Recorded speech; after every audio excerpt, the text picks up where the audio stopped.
You are listening to the Dare to Love podcast with your hosts, Sonica Tinker and Christian Peterson, founders of LoveWorks. Hi and welcome everybody. This is Christian Peterson. I'll be your host today, and today with me I have a special guest and friend of mine. His name is Brian Lewis. He's an MFT with a private practice here in Northern California. And since Brian actually lives close to me, he's right here with me in the studio. Hi, Brian. Hi, Christian. Thanks for having me. You're welcome. I'm really glad you'll take the time to talk with me. Oh, my pleasure. So we'll be talking about, Brian is a trauma specialist, a marriage and family therapist. So we'll be talking about his field of expertise and how it intersects with relationships. And since Brian is here today on his own, I'm going to let him introduce himself instead of me doing it. So Brian, if you would introduce yourself, tell us a little bit about who you are and maybe how you got to do this sort of work. Sure, thank you. Yeah. So I am a marriage and family therapist and art therapist, and I've been doing this work since the mid-90s. I was an art major at Davis, and then actually heard about art therapy from my aunt, who was a professor at Stanford, teaching psychology. She said, you might think about art therapy. And it made a lot of sense to me. My artwork that I was doing at Davis, under the influence of Wayne Thiebaud, among others, the great Wayne Thiebaud, I was expressing a lot of anger that was coming out in my art. And I'm a pretty mellow guy, so people were surprised by I know you as a mellow guy. Right, so all these angry paintings came out, and it reminded me, too, of when I was a kid and my parents going through a divorce, and I would draw all these monsters, and angry stuff would come out that way. And I'd always feel better afterwards. So that just made a lot of sense, and I've been an art therapist ever since. That art has a way of freeing us of buried content. And so I've been doing private practice now. I've worked for counties and I've worked for agencies, and I'm in private practice now here in Newcastle and Roseville, and love it. I love the work I'm doing right now. Yeah, I know, and I personally know a lot of people who we send people your way, and we're going to keep doing that because we like your integrity and your style and your ethics, so we appreciate that. And hey, the first thing you said, that actually made me curious what you said. I'm a pretty mellow guy, and I've known you for a while, and I know you as a pretty mellow guy. Mm-hmm. And I'm thinking of this in terms of, I also just recently did my Power and Heart men's retreat, where we talk a lot about how, in men in this case, but I wonder if it isn't true for everybody, many of us are very mellow people on the surface. Mm-hmm. We present nicely in the world and in our relationships. And you just said, and all these angry pictures came out. Right. Like, what does that tell? What does that tell? Does that tell me something about the difference between what's really cooking inside of us and how we present? We have a lot of trauma that we go through in life. And one of the best defense mechanisms that our brain has devised is to hide those bits of trauma. And so it does this. It's like, the way I say it is, pieces of our soul get snagged on the jagged points of life. And so as we go along, a little piece of our light gets stuck back in that moment it doesn't have to be life-threatening. Although, as you're younger, life-threatening can mean a lot of different things. Right. I remember as a kid, my brother telling me the earth was gonna fall into the sun at one point. And that freaked me out for a while. Like, that was life-threatening in that moment as a little kid. As adults, it's much different, and yet so much of our trauma can be buried from way back early, like pre-verbal even. And so it's hard, in fact, it's hidden in a way, lower in the brain, down in the lizard brain and mammal brain, the amygdala, hidden in ways that words are designed to not get to it, and the words have a hard time expressing it. So we need to have these ways to have this stuff come out. And unbeknownst to us, those things can be triggered in lots of different ways. Those memories can come out and be triggered. We can receive about 11 million bits of information per second, but we can only be aware of about 40 or 50 of those. Yeah, right. So what we're triggered and what's running in us, what wakes up in us, we might not be aware of that exactly, or what it's from, certainly. Yeah, great, thank you. So maybe give us some examples of what kind of issues do your clients come to you with, and give us some of the examples also that pertains to people's relationships. Right. So one of the most common things I get is anxiety and stress. And anxiety and depression go hand in hand. They're both stress reactions. And so I tend to see individuals, and with art therapy I see a lot of kids too, but I see adults as well. And so everybody's in relationships, even though I refer my couples work to you guys. Yeah, right. Because you specialize in that. Everyone's got that relationship. So mainly what I see is anxiety and, and these reactions to people, and they just call it stress. It's in our vernacular today. But I think so much of it is our coping skills. We can only hold so much stress in our system. And once that cup overflows, you start getting symptoms. Just like when you have a cold, the symptom is a runny nose. Right. The symptoms of stress is, can't think straight, can't sleep, troubles with digestion, and everything gets out of balance, and anger comes out, reactions and you want to keep people away from you and defend that because you can't take on more stress. And you say things like, I've had enough, this is it, all these kind of ending kind of things, because in that moment, that's what the lizard brain wants to do. Lizard brain is fight or flight, and it just wants things to stop. Yeah, right. Yeah, and I'm aware, and then we try all manner of things to get that to stop. And often we know from relationship work that is the point at which a conversation goes totally awry, or never happens, maybe because I'm out of here, I'm not talking to you anymore. Well, and when the lizard brain gets kicked in, the fight or flight, and again could get kicked in for reasons we're not aware of. Smells, sounds, a certain light in the room, all that can bring back a memory that's familiar enough from a past trauma to reignite it in the present moment. And it comes up through that vagus nerve, which the vagus nerve connects our gut and our heart and our brain.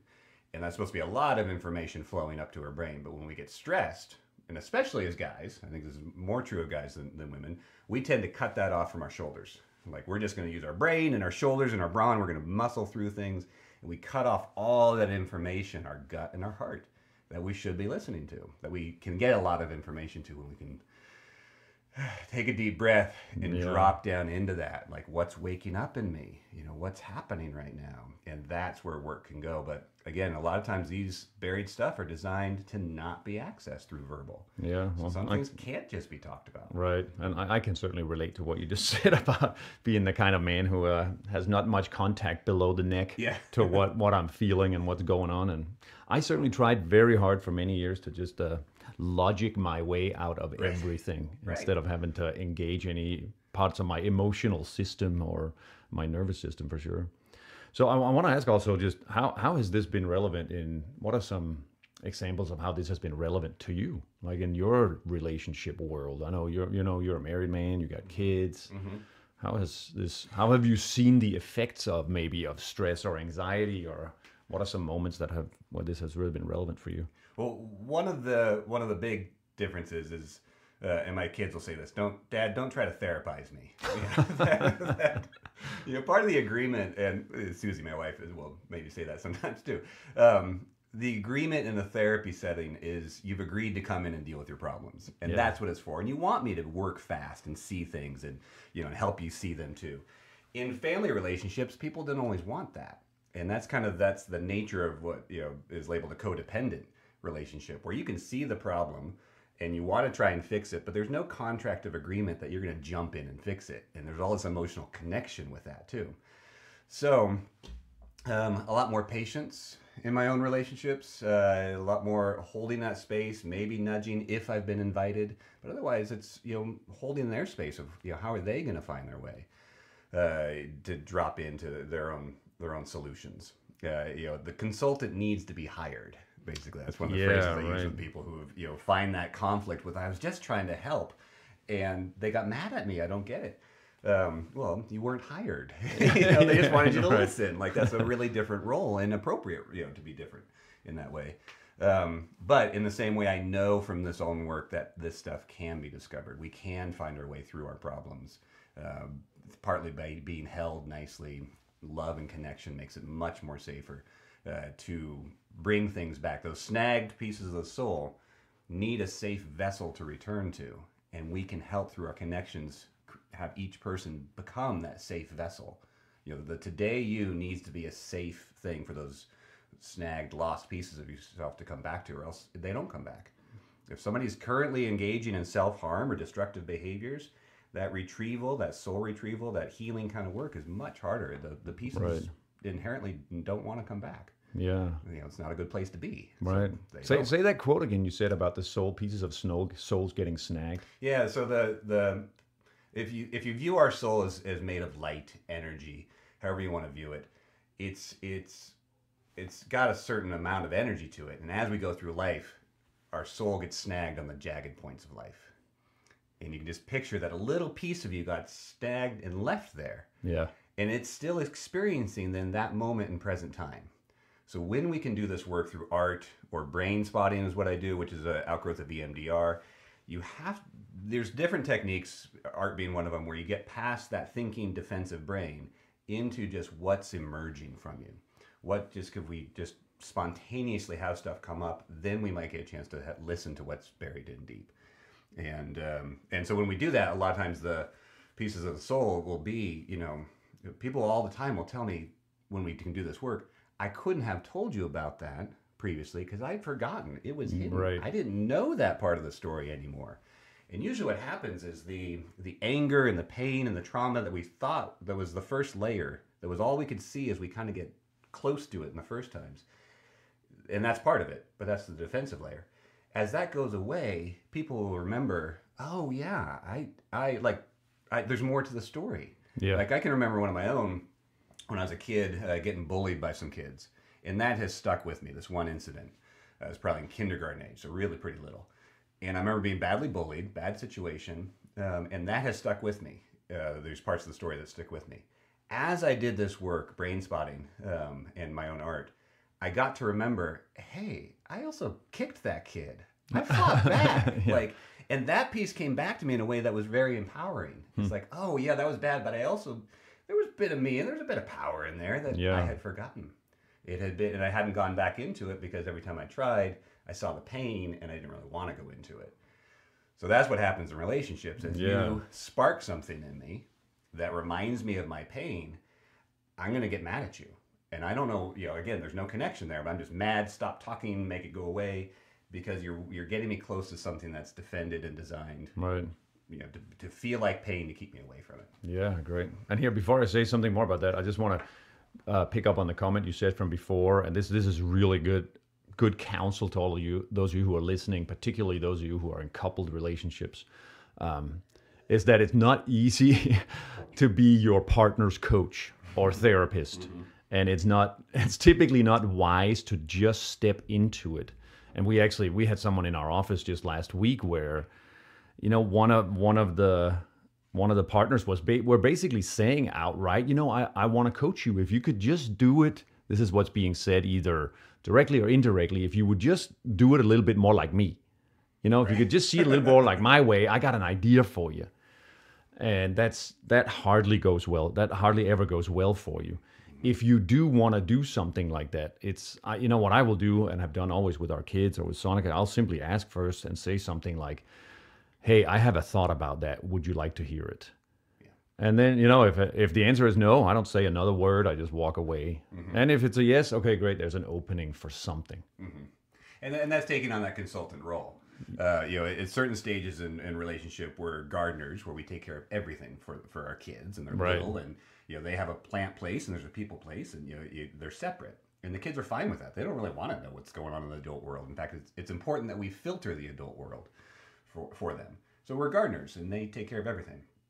We take care of everything. Then we become guides, age 7 to 14, and developmental age as well. That's important. And we, they do need us, and we tell them, and they're carrying more of their own weight and whatnot. And then and then adult relationships when we're consultants. So I can see it, but that looks like a heavy load. I've got an idea. It's like we're saying, right. How you could carry that better? Would you like that? And a lot of times they'll say no. Yeah. Right? No, we're not ready to hear that right now. And that's okay. That's where the patience comes. Right. In. And I want to pick up on the other thing you said that you just talked about, where we get triggered by something that happens now, and it's something from way back when that we may or may not remember gets awoken. And typically, how we notice, if we notice, is when I get mad about something. All of a sudden, I feel something rising, or I catch myself wanting to shut down or feel really sad. And a great question for all of you out there that you can ask yourself is when you have an experience like that, is simply to ask yourself, what do you think it means? Mm-hmm. Like, what do you think it means about you or about the world or about relationships? What just happened? And we did an exercise at our the workshop we just led this weekend where, we have people give examples, like something that really irritates them or scares them, like my partner turned out and walked out the door without saying anything. Like that's it's a simple everyday experience. And it triggered a response of fear and anger and wanting to yell back and say, hey, where the hell are you going? Something like that. And it's really useful to, it's like a shortcut fashion of getting to what is that piece deeper in your mind that's operating to say, what do you think that means? And often, not always, but often the answer is something like, my partner doesn't love me. Nobody loves me. I'm never going to get what I want. I'm not very important. And I wonder if we think of those as makeups or conclusions that have been made at some point in life. Right. I wonder if they correspond to your idea of the pieces of soul that got snagged. Yeah, because in one part, when you're younger and something like that happens, it's natural, especially when you're in that gardening stage where you're a plant and you just figure everything's perfect. The people taking care of you are supposed to be perfect. And when they're not, you figure it must be you. I must be the problem. So you're in pain, you're off kilter, somebody's left you on a need unmet, and you then try to compensate for that. Okay, so the example somebody gave me was just that, the parents were fighting a lot, and she tried to help, and the parent, said, well, you can't help, you're too young, that sort of thing. And her compensation for the past 30 years has been, well, I'm just going to make sure I'm on top of everything. I'm going to make sure everything's taken care of, and I'm going to fix everything, and it's just, and I'll be really good at my work. And, and that's worked to some extent, except people wind up exhausted chasing that. And they just, because they're trying to fix everything that's around them without really being invited to at times. But it's just, you can't fix the world. Right. It's that idea of putting on slippers rather than carpeting the world. Yeah. Right. If I can just take care of myself, we come back to that. But this creation from the trauma is, I need to fix the world. And that's really natural. It's a natural thing. Since, since I'm bad is the mistake, that I'm bad inside. That's the mistake, and we try to compensate throughout the world in many different ways. And all our behaviors, regardless of whether they're good, bad, however you want to label as behaviors, behaviors are designed to help us feel better, a little better. So even if I'm getting mad at you to push you away in that moment, it's still in the core trying to help myself feel a little better. Yeah. In that moment. And so a lot of times we realize, well, I was really angry and did not feel better at all. Right. So where's the mistake here? And the cycle and the pattern that keeps repeating. Yeah. No, we had this was a woman at one of our workshops who said she was there with her partner, and she said, I realized that all I really want is to feel connected and loved. Although everything I do would suggest the opposite. Right. It's as if my behaviors and my actions toward you are, yelling or snipping or controlling or manipulating or micromanaging or telling you how you do everything wrong. But really what I'm reaching for is, I just want some love and connection here. Right. There seems to always be that, not there seems to be, I actually say that is just the case, always a positive intention. Right. Even under the worst of behaviors. So again, a lot of that is formed in those really early years where we make the mistake that we are bad. And our parents will say stuff like, you're old enough to know better than that, or look at what you did. Just things we say offhand, but to that fragile and very wide open soul that's so young, they take it as, well, then I'm bad. And so the layer that gets put on top of there is, you're bad inside, don't go inside. And if you let anybody else inside, they're going to discover how bad you are too. Yep. So what that woman was just saying is, I want it, but every time they get close, I need to push away because that defense mechanism kicks in, doing the job it was told to do at a time, like defend yourself, protect yourself.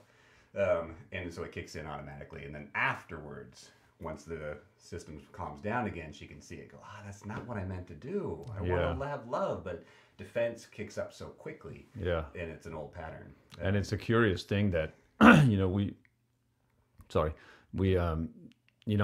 we always think, we tend to think that I can't let anybody actually see what's in here, you know, because if they really see what's in here, I might be whatever left alone, or they won't like me. Or well, and not only to that extent, that's a good verbalization of it, but where that was developed, that defense mechanism, is developed in a traumatic moment, which means it's developed in a fight or flight, life or death kind of moment. So the life or death, like if I let somebody in, I'm going to die, right. is what that defense mechanism thought. Then yeah, you need to fight. You need to protect that. Yeah, because yeah. you know, I know it makes sense from that point of view. Yeah. So one of the tones that we can do, the shifts, and that's one of the things I help people do in our when we are able to talk things through, is acknowledging that moment that came up. There's that thing again, but don't be mad at yourself for doing that. In fact, you have to kind of talk to that piece of you again. Kind of picture that piece of you that's doing what it was told to do. Thank you for trying. So this is the tone I have people self-talk. Thank you for trying. I know that's what I told you to do before.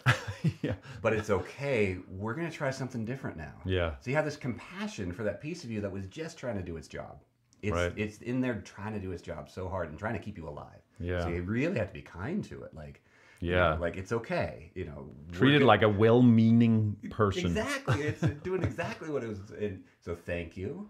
I know you're trying, but we're gonna try something else now. Yeah, that's a great way to do that. That tone helps you pivot to something, a new possibility. Yeah, because I know personally, I have tried many times, instead of talking kindly and compassionately to that side of myself, the first 25 or 30 years of my life, my strategy was simply to try to murder it. Right. You know, just get rid of it, eradicate it, silence it to death, yell it to death. I've tried all of those. Drink it to death. Yeah. Numb it out, make it go away. There was no way to do that as far as I could tell. No, because it's still in there. And one of the things another image I give people is these things need and want to come up at some point. You know, that's part of what's getting triggered. Like it's there, here's an opportunity for it to come up. But when we try to smash it back down, which is drinking, the guy thing of cutting it off and from the shoulders down, not feeling it.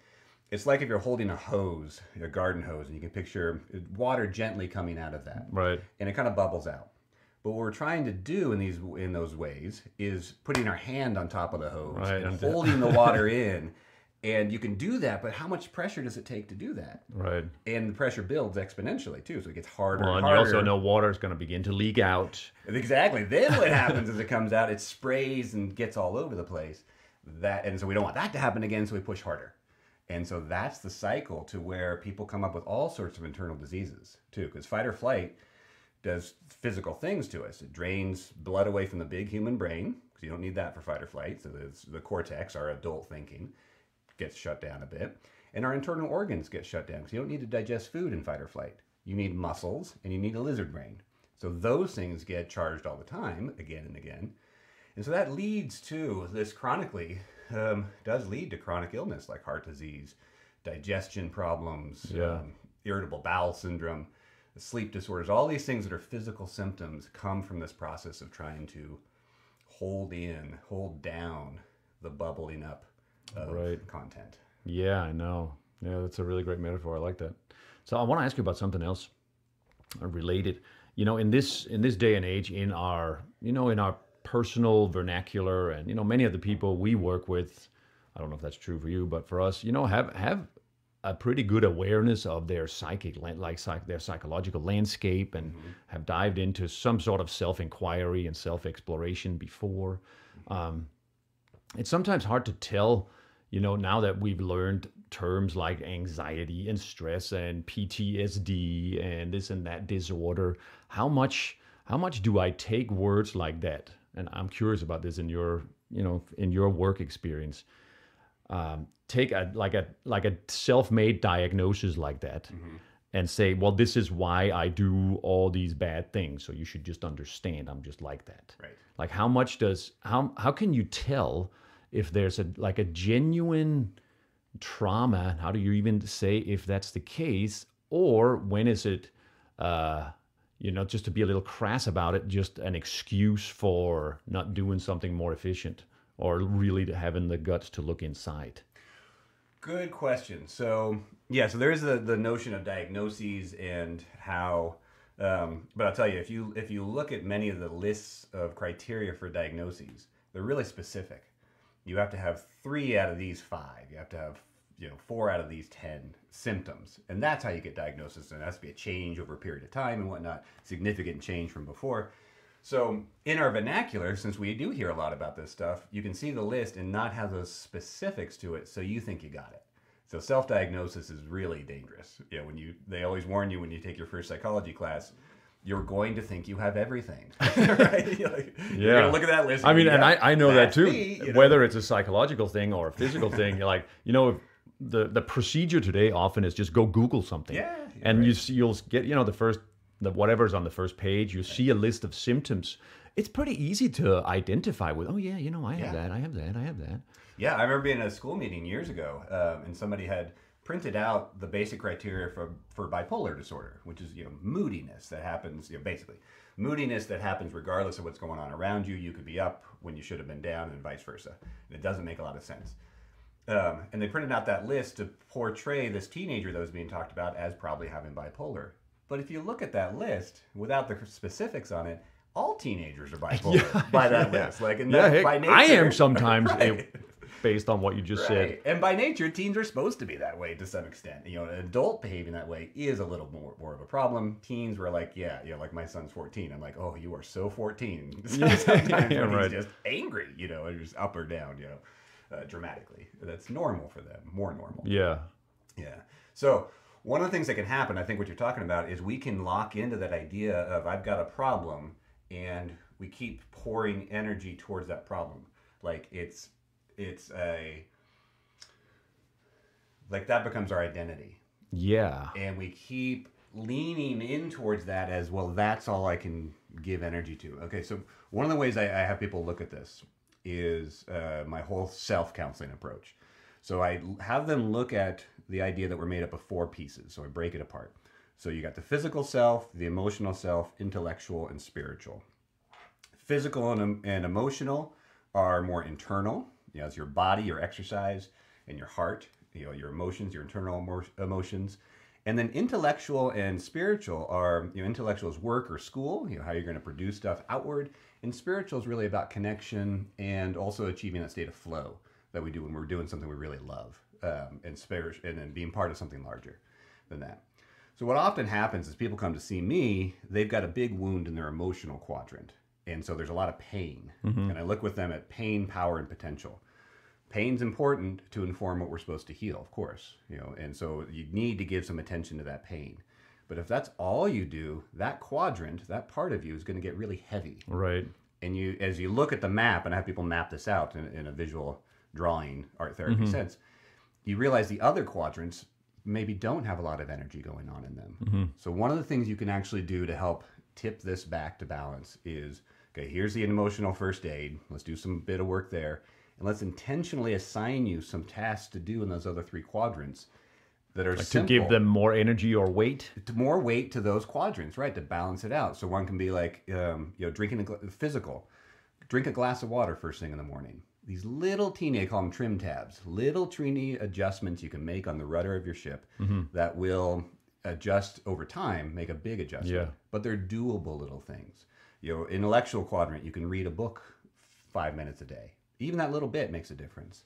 Spiritual, look at a tree or whatever it is for them. Listen to a TED talk or something that's inspirational.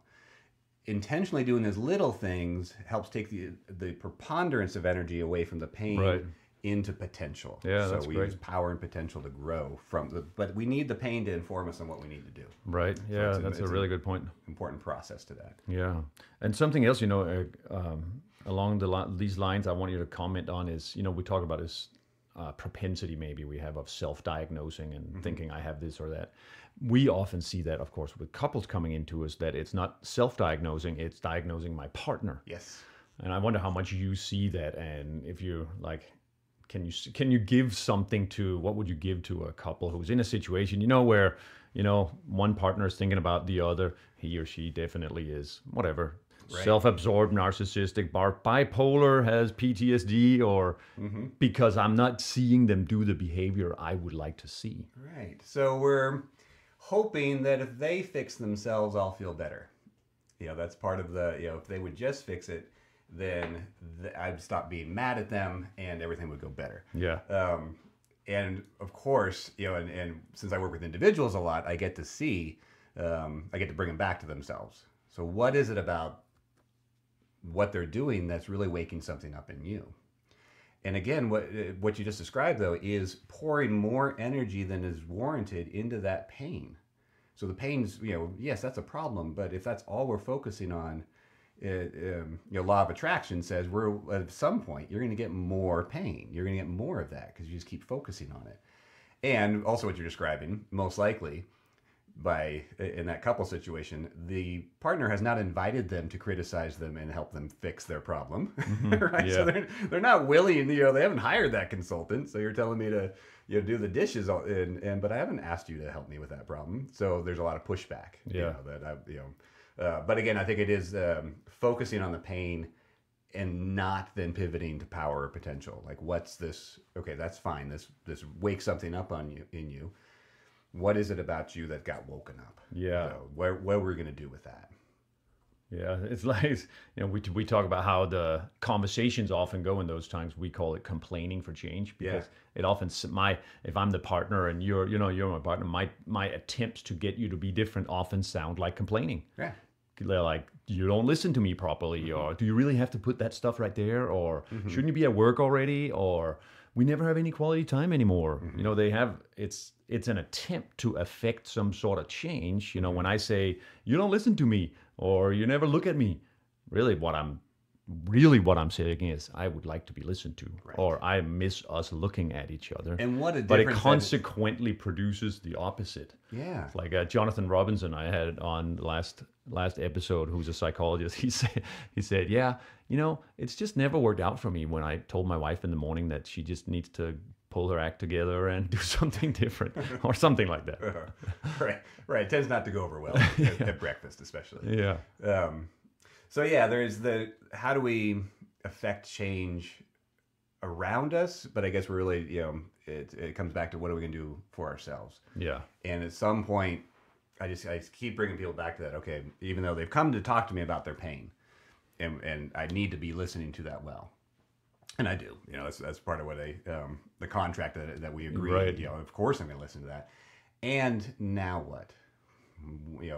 Where's the root of this potentially? But also some people just really like, well, what can I do now?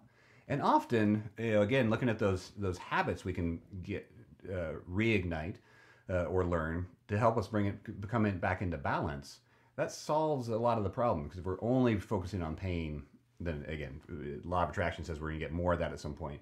But I often just have to remind people, and because as I've been reminded, like that thing you used to do that helped you, that taking the walk or the, connecting with people or eating good food, whatever it was that was a treat, that you used to really like, but now under stress you may have let that slide. These little behaviors we can pick up.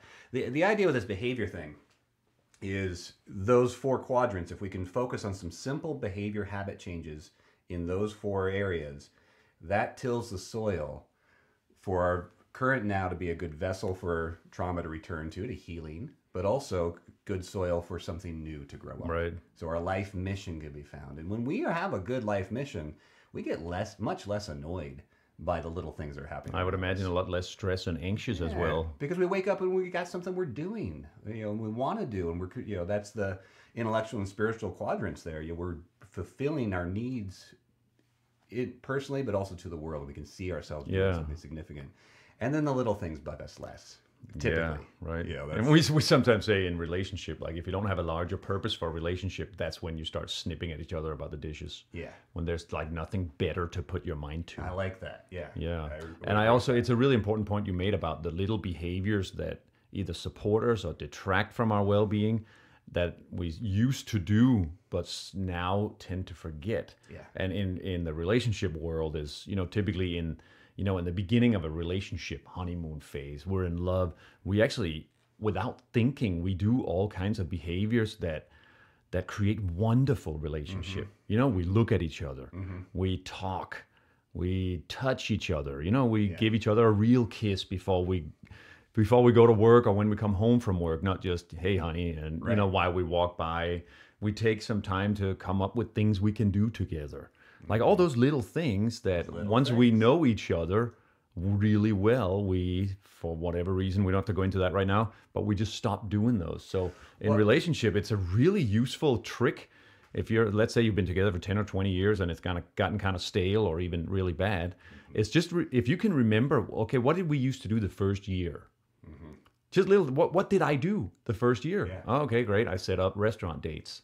Okay, I came up with ideas for where we could go on the weekend. Yeah. I used to roll over and put my arm around you in the morning, and we just lay in bed for 5 minutes before we got up. Like just by doing those behaviors, even if you're not feeling super romantic, just by doing those behaviors again, you can support the good feeling to come back. Right. And what you're talking about is exactly what I love promoting, is the trim tab idea is little things that can take less than a minute a lot of times. But they're little, like you said, a variety of things that can help us get balanced again. Yeah. And typically what you just described, when we're in love and new, we are balanced because we feel good. We got this higher purpose, and those quadrants get fed in many ways. And that's part of why we're feeling in love. We're feeling the balance. We're feeling the connection and love. And then our habits, here's an experiment you can do. People can try at home. Go ahead and cross your arms in front of you. All right, we're doing it right here. You can't see this radio, I know. And now uncross them and cross them again with the other arm on top. All right, I mean, I have to think. Hang on a second. I have to think about that. Right, it's weird, and your arms kind of chase each other, and it's really, and you would never cross your arms this way. Right? No, it's weird. How do people do it this way? Like I'm left-handed, I always do that. So we can learn that, but if given the chance, we're going to go back to the usual every time. Right. And that's part of what happens in time and relationships. We just fall back into this old habit that was pre-wired before we met the new person and learned this new way to be. Yeah. And so as I've been teaching that technique, that experiment there of crossing the arms, in different ways, it's gotten less awkward for me, but still when I cross my arms, I have a natural way to go back to. That's not going to change much over time. We're going to still be ourselves, but can we find these little ways to meet each other that is more balanced, that can go both ways? Because we need that in each other. That's great. We need that flexibility. Yeah. So here in wrapping up, I want to ask you one last question is, what's the first thing you would say to someone listening to this who's sitting at home or wherever you're listening to this and, can relate to having lots of anxiety or stress, however that shows up in their work life or with themselves at home or with their partners or kids, and they don't really know where to, maybe they've tried some stuff and it's not really working. Like, what's the first thing you would tell a person like that to try on? Well, the first thing is just that it's completely natural that happens in life. Because as we grow up throughout life and we continue to grow, into the many decades of our life, waking up is different depending on how you've been growing up. So waking up, coming to self-actualization, feeling really good and balanced is so different from when you're a toddler to a teenager to an adult. So when we have those moments where we feel like, okay, I'm out of balance, that's natural. We have to, throughout life, find new ways, given our new developmental age, to find balance again. And again, that's where we might pick up things from the past, but we might also discover something new. So again, whether it's trying that sport again or trying a different sport or learning to paint, something you hadn't tried but you kind of did as a kid. All these things that now can give a different meaning than they did before. Because developmentally we do change. So that part of it is it's completely natural at times. So the way we change, real quick on this, we have to have that moment of breakthrough or insight or breakdown. Like, okay, something's got to change. So you have that insight, the inspiration. And I'd like things to be better. That's our motivation. So inspiration, motivation, and what's my goal? Then repetition. What's something I can do that's going to help me? Little trim tab behaviors. And then finally guidance. You do need someone to help you through some of these changes. You can muddle through, and we will, but having a coach speeds up the process at least tenfold. You really get a lot certainly someone been my else. Experience. Yeah, when you have someone and you agree to hire them, right? Look at what I'm doing and tell me how to adjust. Like trying to teach my son to ski, he can figure it out, but me just saying do that a little different because I can see it from the outside improves it 10 times faster than he would on his own. Yeah, so we do need some guidance at times. Cool. Well, thank you very much, Brian. I really appreciate you being here, and maybe To wrap up here, tell people where they can find more about you. Thank you. Yes. You can find me at brianlewistherapy.com. Just Google that, and I come up in lots of different ways. So okay, brianlewistherapy.com. Yeah. Thank you very much, Brian Lewis. You're awesome, and thanks for all the work you're doing to support people out there and be a coach and therapist. Thank you, Christian. It's been a pleasure. All right, awesome. We'll talk soon. Thank you, everybody. That was all for today. I hope you enjoyed that, and we look forward to seeing you on the next episode. You have been listening to the Dare to Love podcast with your hosts, Sonica Tinker and Christian Peterson, founders of LoveWorks. And hey, if you found this podcast to be useful, would you go ahead and hit the share button and share this with your friends on Facebook, Instagram, Twitter, or wherever your favorite hangouts are. Thanks so much for sharing the love. And you can find more about our work at loveworksforyou.com. Thank you.